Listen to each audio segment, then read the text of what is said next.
Hello and welcome to Restore 2022. We have come to the end of the beginnings, the book of Genesis.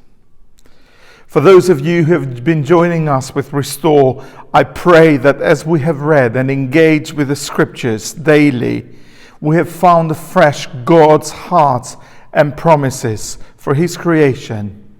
And this has helped us in our lives to worship Him.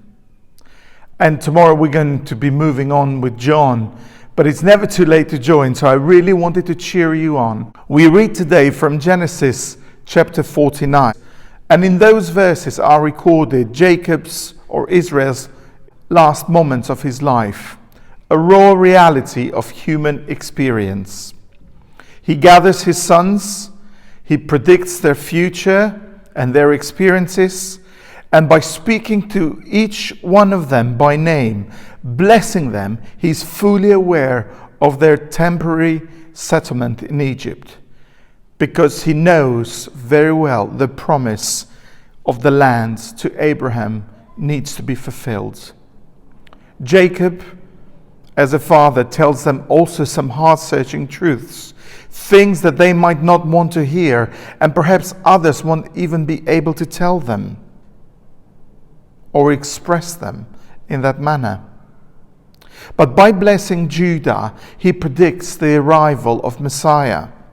The day would come when the Lion of the tribe of Judah would come from the tribe which was lion-like in its strength and courage. And yet, his strength and courage would be demonstrated in his ability to be like a lamb standing after he's been slain, a striking picture of our crucified but the risen Lord. And that's what we see in Revelation chapter 5, verses 6. And then he moves on to bless Joseph. And the blessings that he speaks over Joseph are wide. They affirm his life of dependence and trust in God Almighty. He was looking ahead to the great things that would happen in the coming days, as the tribes which would bear his son's name would inherit the land that God had promised to Abraham and his descendants. And this Jacob believed firmly. In Hebrews 11:21, we read that by faith Jacob, when dying, blessed each of Joseph's sons, bowing in worship over the head of his staff. What a scene. And then Genesis 50, the final chapter of Genesis.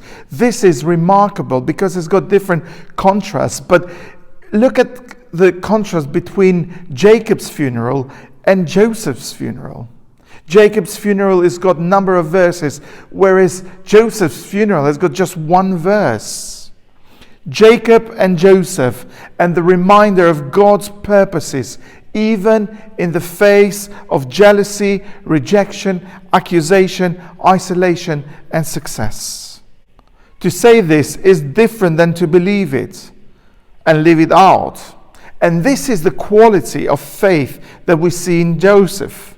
The faith of his youth never departed from him, even in his last words. God will surely visit you, and you shall carry up my bones from here. And the writer of Hebrews affirms as well, by faith Joseph, at the end of his life, made mention of the exodus of Israelites and gave directions concerning his bones. Times do change, and Joseph, of all people, knows this very well. And a day is coming, as we're going to read later on in Exodus, that there will be a new king over Egypt who would not know Joseph. It seems incredible that a man of Joseph's caliber should be forgotten, especially as he led Egypt from disaster to safety and also protected and built the economy not only of Egypt, but other nations. So, Genesis, The book of Genesis, the story from Eden to Egypt, initially very good, then eventful, messy, relentless, with its highs and its depths, and yet embraced by the promise and the purposes of a Creator God, the Creator God, who loves His creation, makes Himself known, reveals the plan of redemption. This is our God, with His unwavering commitment, the God of Abraham, Isaac, and Jacob. Get to know Him, trust Him, worship Him, and live for Him today. God bless you, and join us with the Gospel of John tomorrow.